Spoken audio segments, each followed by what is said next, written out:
Bien, on attend que le petit grésillement traditionnel soit passé. Je suis sûr qu'il vous manquera ce petit grésillement quand on reviendra en classe. Et on va attaquer la vidéo concernant de nouveau la vidéo Attention al cliente qui se trouve sur YouTube et dont vous trouverez le lien sous la vidéo en description si j'ai bien fait mon travail. Et pour nous, il s'agit de la vidéo numéro 7. Et pour cette semaine, à partir du lundi 6, je vous conseille de faire ce travail-là. Alors, je le répète, vous vous organisez comme vous pouvez, en fonction de votre disponibilité en temps, en fonction de vos possibilités avec les ordinateurs. Hein, je sais bien qu'on est dans une période un petit peu particulière, juste un peu, et par conséquent, vous essayez de faire comme vous pouvez. Le lien de la vidéo est ici, Attention al cliente, et vous avez déjà répondu à ces questions la dernière fois, enfin une fois précédente, et la dernière fois qu'on a vu la vidéo, vous aviez ces questions-là. Je vous propose ici la correction puisque je crois que vous ne l'aviez pas. Dans ce dernier encadré, ¿Por qué ha dado de comer un insecto a su perro? Pourquoi a-t-elle donné à manger un insecte à son chien? Et une réponse possible avec le vocabulaire que je vous ai donné, c'était ha dado de comer un insecto a su perro porque es pobre. Elle a donné à manger un insecte à son chien parce qu'il est pauvre. Alors, je précise bien que c'est une des réponses possibles, hein, il est tout à fait possible, voire bien vu, de répondre d'une autre manière, avec un vocabulaire légèrement différent, avec une construction de phrases différente. Hein, c'est assez ouvert. Et ensuite, deuxième question, ¿Cómo se siente? Comment se sent-elle?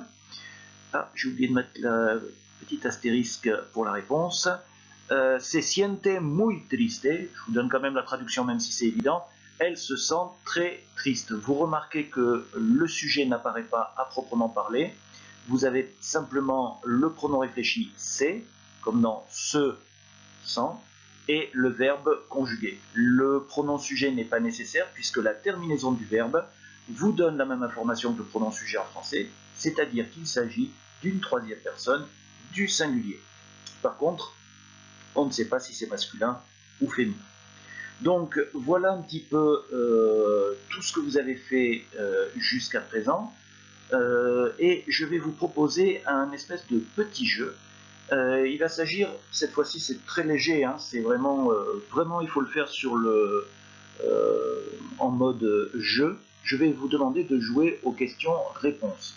L'idéal, ça serait de le faire avec quelqu'un, mais moi ce que je vous demanderai de faire, c'est de poser la question et de répondre tout de suite après, et de le faire plusieurs fois d'affilée jusqu'à prononcer sans faute, sans hésitation. Et alors, le top du top, ça serait de prononcer ça en mettant le ton. Pas réciter sur le ton ou pas lire sur le ton d'un GPS, mais vraiment essayer de mettre le ton. Par exemple, si je prends la première réponse, l'image est à l'envers parce que la grand-mère est à l'envers, on est en train d'énoncer une évidence, donc vous pouvez essayer de trouver ce ton d'évidence. Alors, il faut faire attention à ne pas aller trop vite, au risque de commettre des erreurs, et attention à ne pas aller trop lentement, au risque de ne pas être du tout expressif. Ça pourrait donner quelque chose du genre La imagen está al revés porque la abuela está al revés. Ça pourrait être quelque chose comme ça. N'oubliez pas par exemple sur la deuxième phrase que vous pouvez insister sur le fait qu'elle ait ramassé un insecte, et à ce moment-là vous pouvez faire quelque chose du genre La abuela ha cogido un insecto. N'hésitez pas à exagérer. Vous êtes tout seul, il n'y a pas de reste de la classe, vous ne risquez pas le ridicule, donc vous pouvez y aller à fond, mais vraiment n'hésitez pas à exagérer pour mettre le ton, hein, vraiment du style La abuela ha cogido un insecto, genre c'est dégoûtant. N'hésitez pas. Bon, vous prévenez votre famille avant qu'ils ne s'inquiètent pas, mais allez-y à fond, mettez le ton, exagérez, jouez-le, mimez-le si vous voulez, faites du théâtre, n'hésitez pas. Alors, si vous êtes tout seul, c'est peut-être un petit peu moins rigolo. L'idéal, ça serait de le faire avec quelqu'un. Alors là, ça va être à vous d'être inventif, hein. Vous êtes supposé être jeune et imaginatif, et donc par conséquent, vous pouvez faire ça éventuellement par téléphone avec un de vos camarades de la même classe ou du même niveau. Un pose les questions, l'autre répond, et vous faites un espèce de petit dialogue comme ça par téléphone. Hein, toujours je vous dis, en surjouant, en exagérant vraiment la prononciation, vraiment pour vous amuser. Alors, si vous le faites par téléphone, passez par WhatsApp et pour essayer que ça ne coûte pas trop cher, bien entendu. Sinon, faites-le avec un membre de votre famille si vous avez quelqu'un de disponible et qui peut s'y prêter. Et sinon, il y a aussi une solution qui est de passer par Google Traduction et Reverso. Normalement, je vous ai mis en description tout ce petit texte.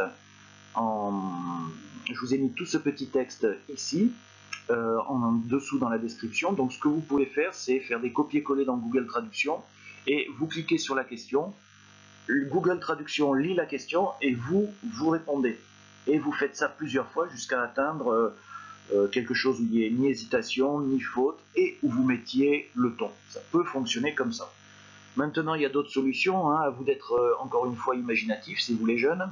Vous pouvez peut-être utiliser un enregistreur ou la fonction enregistreur sur un téléphone. Vous enregistrez les questions, vous laissez un blanc et vous répondez. Quelque chose qui donnerait par exemple ¿Por qué está al revés la imagen? ¿Qué ha cogido la abuela? ¿Qué ha hecho la abuela? ¿Qué hace la abuela? ¿Por qué ha dado de comer un insecto a su perro? ¿Cómo se siente? Vous voyez ça? Non, à la limite, vous pouvez même reprendre ce que je viens de faire.